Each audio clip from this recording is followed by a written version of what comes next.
নমস্কাৰ KKs Vlog Sapatgram আজি আলোচনা কৰিম তৃতীয় শ্ৰেণীৰ ইংৰাজী লেসন 7 প্ৰশান্ত মিটস হিজ ফ্ৰেণ্ড এই পাঠটোৰ প্ৰশ্নৰ উত্তৰসমূহ প্ৰথমে দিয়া আছে কিছুমান শব্দ শিকিবলৈ হেবিলাকৰ অসমীয়া অৰ্থ মই কৈ আছো অসমীয়া অৰ্থ লিখিবলৈ দিয়ে পৰীক্ষাত গুড মৰ্নিং সুপ্ৰভাত গুড বাই শুভ বিদায় গুড নাইট শুভৰাত্ৰি ওয়েলকাম স্বাগতম থ্যাংক ধন্যবাদ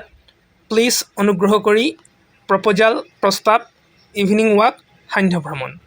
তাৰপিছত দিয়া আছে খালি ঠাই পূৰণ কৰা মই উত্তৰবিলাক কৈ আছো খালি ঠাইত কি বহিব হেয়া বহুৱাই ল'লে হ'ল how do you do we want to go for a walk thank you for your প্ৰপোজাল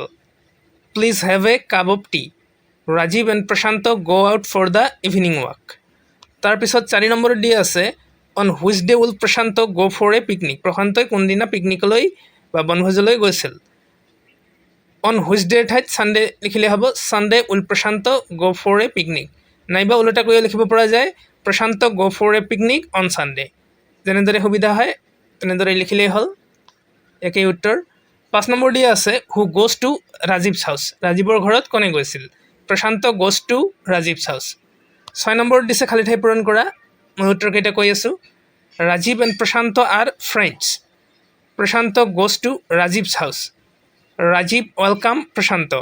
Prasanta will go to a picnic Rajib will not go to the picnic they go for an evening walk তো এইখিনি